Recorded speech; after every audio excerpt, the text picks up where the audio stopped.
गुरु महाराज की जय हो। प्यारी साथ संगत, गुरु महाराज के सत्संग में प्रॉब्लम होता है, यह ख्याल नहीं आता कि कहाँ से शुरू करो और कहाँ से खत्म करो। इनके डिवाइन पावर का कुछ अंदाजा भी नहीं लगाया जाता।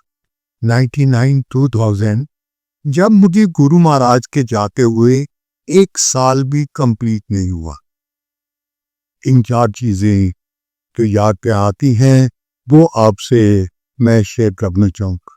उन दिनों में कारगिल वॉर थी and I being an ex army man, अब मुझे ख्याल आता है कि कई बार शाम को गुरु महाराज बुला लेते थे कि कारगिल में क्या हुआ, इतने लोग मरे, कैसी पारियां हैं। तो मैं उन दिनों में हैरान होता था कि मुझे रिटायर हुई इतनी मुद्दत होगी क्या। तो मैंने कहा यार गुरु जी क्यों पूछते हैं। एक ब्रिगेडियर सैनी है, मोहम्मद को गुरु जी का डॉक्टर कहते। कुछ देर के बाद गुरु जी की बॉडी के ऊपर बहुत छोटे छोटे पिंसियां होगी, चेहरे पे, सिर पे, बाजुओं पे। तो जब आप नजदीक बैठते हो तो आप देख सकते थे। तो मैंने ब्रिगेडियर सैनी को कहा कि यार ऐसा नजर आता है कि गुरु जी की तबीयत को ठीक नहीं है। कहने लगा नहीं सर, मैं रोज आता हूँ। ये जो कारगिल की वॉर की कैजुअलिटीज जो हुई है, गुरु जी उनके जख्म अपने ऊपर ले रहे हैं ताकि वो लोग ठीक हो जाएं। और गुरु महाराज इसको एक दिन संगत में बैठे हुए एक आंटी आए, जो में एंटर की। तो मैंने आपको पहले ही बताया कि गुरु महाराज की महफिल का माहौल कुछ और होता था। उनकी नजर में ऐसा पीस की लहर होती थी विच इज टोटली इनएक्सप्लेनेबल। तो गुरु महाराज की इस आंटी को देखा, कहा आंटी आ गई। कह ली हाँ बुढ़ी। और एक सुन, जितनी हम क्या इंसान हुए ना, टैंक से जाइदा लेट नहीं जाइदा। हम सब हैरान हुए क्या बात के। वो आई, उसने हाथ जोड़े, पूरी जी कल बड़ी गलती हुई ऐसे। अच्छा संगत को तो क्या हुआ, ये खड़ी हो कहने की थी शी इज ए डॉक्टर कि मैं चंडीगढ़ से आई और मेरा एम्स में एंट्रेंस किसी पोस्ट के लिए एंट्रेंस टेस्ट का। तो मैं बस से चली, तो मैंने कहा शाम से पहले पहुंच जाऊंगी, शाम को जाकर एम्स देखाऊंगी कि कहाँ पर जाना है टेस्ट के लिए। गुरु जी इज ग्रेट, वो बस खराब हो गई। कहती है जब मैं पहुंची रात के 10 बज गए। मैंने कहा मर गया, आप क्या करें। सुबह में निकली, मैंने कहा थोड़ा जल्दी निकलती हूँ, मैं आधा घंटा पहले निकली। वहां को ट्रांसपोर्ट की हम मिली, मैं एम में पहुंची, वहां दिखाया, वो कहते हैं ये इस विंग में नहीं है, उस विंग में। मैं वहां चली गई। By the time I reach, I was 20 minute late. तो मैंने बड़े हाथ जोड़े, वो कहने लगी कि 15 मिनट का अलाउ होता है, आप 20 मिनट लेट है। मैंने कहा प्लीज, कहने अच्छा चलो आ जाओ। She said bye the time I started a paper, आधा घंटा हो रहे। मुझे पेपर में कुछ समझ नहीं आया, मैं कि भगवान क्या करूं। मैंने कहा जय गुरु जी और लिखना शुरू कर दिया। Till the time is over, someone knocked at my shoulder and से कि टाइम हो गया। गुरु जी हंस पड़े, ऐसी जगह ना टाइम सज जाइदा है, कोई गल नहीं, जाओ ते पीछे बैठ जा, क्या लगा तू पास हो जाएगी। तो ये इस टाइप की चीजें, कल मैं आरपी के घर ये गुरु जी का एक पुराना वीडियो देख रहा था। तो एक ग्रुप में 5-7 सरदार जी बैठे हुए, मैं भी था उधर। तो ये सरदार जी जब गुरु जी के पास आए, ये नाइक की बात है, तो गुरु महाराज ऐसे खाके मार के हंस रहे थे और ये सरदार भी। और ये तो फिर एक सवाल आया, वो बिटू है बिटू।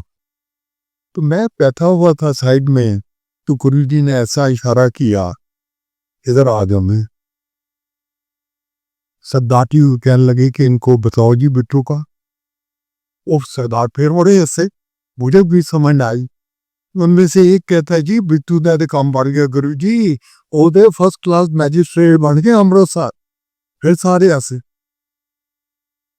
फिर एक सरदार जी इनमें से कहने लगे, जन सा असी गुरु जी ते जलंधर जाने होंगे सा, असी हुशियारपुर दे साढ़े 500-600 एकड़ जगह है, गुरु जी से जायदा सी दर्शन करन।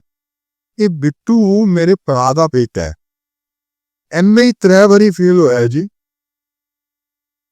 और सारे फेल दी प्रॉब्लम नहीं ही।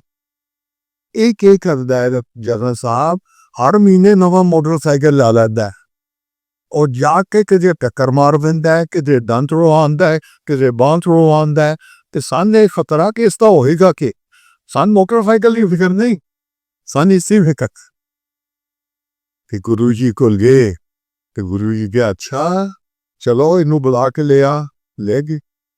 चलो तन मैजिस्ट्रेट बना दे। कहते असी सारे हस्से थे, गुरु जी ये अपना नाम तो लिख नहीं सकता, इनके मैजिस्ट्रेट बनेगा।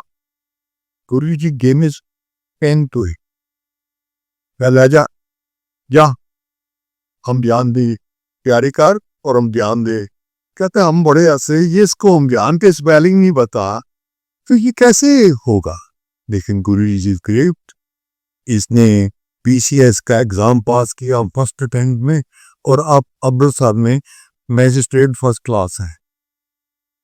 तो मैं जो आपसे शेयर करना चाहता हूँ, पेंशन में कोई ताकत नहीं थी, उस लेडी में कोई ताकत नहीं थी, ताकत वाज इज डिवाइन ब्लेसिंग्स।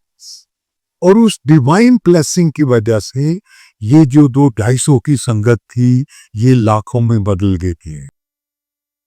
एक अंकल ने सत्संग किया तो वो कहने लगे कि हमारी आंटी कनाडा गई हुई है, मेरे पास और कोई टाइम नहीं और कुछ काम नहीं, तो मैंने बहुत सारे सत्संग सुन लिए गुरु जी के। मुझे कहने आपके भी सुने, यूट्यूब पे सुने इधर।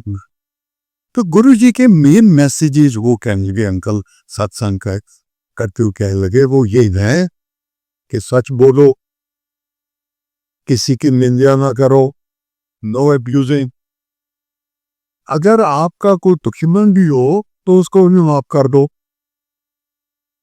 तो हमको इस चीज को फॉलो करना चाहिए वगैरह वगैरह। बड़ा अच्छा सत्संग। मैंने उसके बाद सत्संग किया and it's just a matter of chance.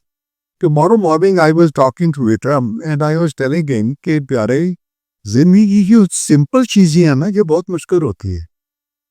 मैंने कहा देखो गीता में हर किताब में लिखा हुआ है कि सच बोलना चाहिए, वेरी सिंपल। और ये मैंने कल सत्संग में कहा और मैंने कहा 90% आदमी, भैया मुझे माफ करना अगर मेरी असेसमेंट में गलती हो, 90% आदमी झूठ बोलते। But may be God has made human being like this. और शिव पुराण में जिक्र आता है इस चीज का कि जब पहले माइंड बॉर्ड इंसान आदमी औरत were made, there was a discussion किनको कैसे मनाया जाए, उस चीज को छोड़ो। तो जब ये बात आपके सामने आती है तो आपको ये जरूर ख्याल आता है कि यार हम तो ये गुरु जी के लाके ये मांग लेते हैं, वो मांग लेते हैं। कुछ हमें ये जरूर सोचना चाहिए बैरी साथ संगत कि इस डिवाइन पावर से हमने इतना बेनिफिट लिया। जो ये कहते हैं उसको कुछ ना कुछ इम्बाइब करके अपने अंदर डालना चाहिए। Again very simple, almost impossible to implement, but अगर इम्प्लीमेंट करने की कोशिश करेंगे तो गुरु महाराज की एक बड़ी खूबी है कि आप एक रास्ते पर चल पड़ते होगा तो फिर आप बेशक आंखें बंद कर लो, उस रास्ते पे ट्राई करना गुरु जी का काम है, आपका नहीं। मैंने वो दिन देखा जबकि मैं कृष्णा स्वामी एयर चीज का 4-5 लोगों ने गुरु जी कहा गुरु जी ये कुर्बानी बड़े कठोर पंजाबी से गुरु जी ये समझ नहीं आया। गुरु जी हंस पड़े। मैं तो समझे वास्ते से नहीं किया, मैं तो सुनने वास्ते किया। और सुनते सुनते सुनते सुनते वो दिन आ जाता है कि जबकि स्वाय इस कुर्बानी के आपको कुछ चीज अच्छी नहीं लगती। Request to you is 2 things as a sangat. एक तो हमने ये रास्ता गुरु महाराज का किस्मत के जोर पे देखा है। जितने लोगों को ये दिखा सकते दिखाइए। और दूसरा, कम से कम ये जरूर सोचिए कि हमने तो गुरु महाराज को जय जय करके इतना फायदा उठा लिया। As a student of this class हमें ये सोचना जरूरी है कि what this almighty wanted us to do, और अगर उसमें से कुछ इनवाइट कर सको तो जरूर करिए। गुरु महाराज का शुक्राना करिए, गुरु महाराज का सिमरन करिए, उनके चरणों से जुड़े रहिए, and he will do it much better for you than what you can ask for or what you can demand. मैंने 2 साल में इस मंदिर को इस तरीके से ग्रो करते देखा। मुझे वो दिन याद आते हैं कि जब गुरु महाराज ने महासमाधि ले ली, नया मंदिर शुरू हुआ। हम 14-15 लोग थे मेरे मेन कमेटी में। I was also one of them. और हमें ये समझ नहीं आती थी कि संगत को कैसे लाएं और कैसे ये मंदिर चले।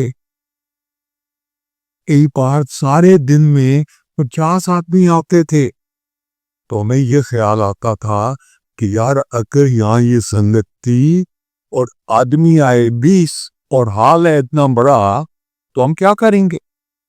गुरु महाराज की मेहर से सब ठीक हो गया, सब ठीक चलता है। मंदिर को मैनेज करना आसान नहीं है, और मैं विश करता हूँ और प्रे करता हूँ कि जब मैं अगली बार आऊँगा संगत इससे दुगनी इगनी या चुगनी हो। गुरु महाराज अपनी संगत को बहुत प्यार करते हैं, प्यार करते रहेंगे, प्यार कर रहे हैं, और हमारे ऊपर अपनी कृपा की। जय गुरु जी, जय गुरु जी, जय गुरु जी।